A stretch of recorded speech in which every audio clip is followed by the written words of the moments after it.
வணக்கம் நண்பர்களே! இந்த வீடியோல கடக ராசிக்காரர்களுக்கான நாளைய ராசி பலன் பற்றி தான் பார்க்க போறோம். நாளைய தினம் நம்ம வாழ்க்கையில என்ன நடக்கும் அப்படின்ற யோசனை எல்லாரோட மனசுக்குள்ள இருந்துட்டே இருக்கும். இந்த வீடியோ பார்க்கறது மூலியமா உங்களுடைய நாளைய நாள் எப்படி இருக்குன்றத நீங்களே தெரிஞ்சுக்கலாம். நீங்க நம்ம சேனலுக்கு புதுசா இருந்தா மறக்காம சேனல சப்ஸ்கிரைப் பண்ணி சப்போர்ட் பண்ணுங்க. ஃபர்ஸ்ட்டு கடக ராசிக்காரர்களுக்கு பொதுவாவே நாளைய தினம் எந்த ஒரு வேலை செய்யும்போதும் சமநிலையா மனசு இருக்கணும். ஓகேங்களா?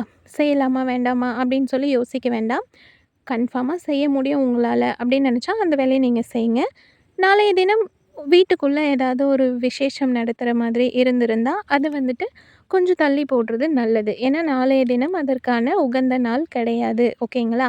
அடுத்ததாக கடக ராசிக்காரர்களோட வேலை மற்றும் தொழில் பலன் நாளைய தினம் எப்படி இருக்குன்றதை பார்க்கலாம். நாளைக்கு உங்களோட ஒர்க்கிங் பிளேஸ் வந்துட்டு ரொம்பவே சூப்பரா இருக்கும். வீடா இருக்கலாம், வெளியிடமா இருக்கலாம். நீங்க எங்க வேலை செய்கிறீங்களோ, அந்த இடத்துல ரொம்ப மும்மரமா, ரொம்ப ஃபாஸ்ட்டா வேலை செய்வீங்க. உங்களோட எல்லா முயற்சியுமே வந்துட்டு உங்களுக்கு வெற்றிய தான் கொடுக்கும். அடுத்ததா கடகராசிக்காரர்களோட காதல் மற்றும் திருமண பலன் பற்றி பார்க்கலாம். நாளைய தினம் உங்க மனசுக்குள்ள ஒரு சில குழப்பமான உணர்வுகள் ஏற்பட வாய்ப்பு இருக்கு. உங்களோட குடும்ப உறவுகளோட ஒரு நல்ல அண்டர்ஸ்டாண்டிங்கோட இருக்கணும் அப்படின்னா, உங்களுக்கு தோன்ற இந்த மாதிரியான தேவையற்ற உணர்வுகள தவிர்க்கிறது ரொம்பவே நல்லது. ஃப்ரெண்ட்லியாக மூவ் பண்ணிட்டு போயிட்டிங்கன்னா, எந்த ஒரு பிரச்சனையும் இருக்காது.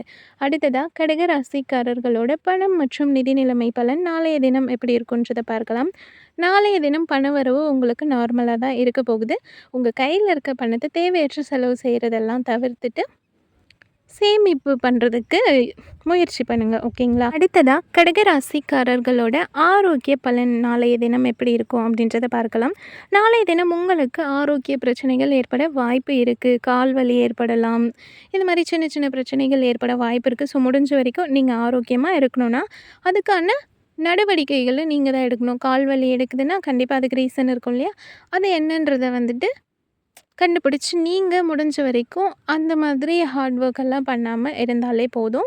அண்ட் எக்ஸசைஸ் இந்த மாதிரி எல்லாம் செய்யுங்க. முடிஞ்ச வரைக்கும் ஹெல்தி ஃபுட் சாப்பிடுங்க. அதுவே உங்களோட ஆரோக்கியத்தை சிறப்பாக வச்சுக்கும். ஹெல்தி ஃபுட் சாப்பிட்டு ஹாப்பியாக இருங்க. அடுத்த வீடியோவில் சந்திக்கலாம்.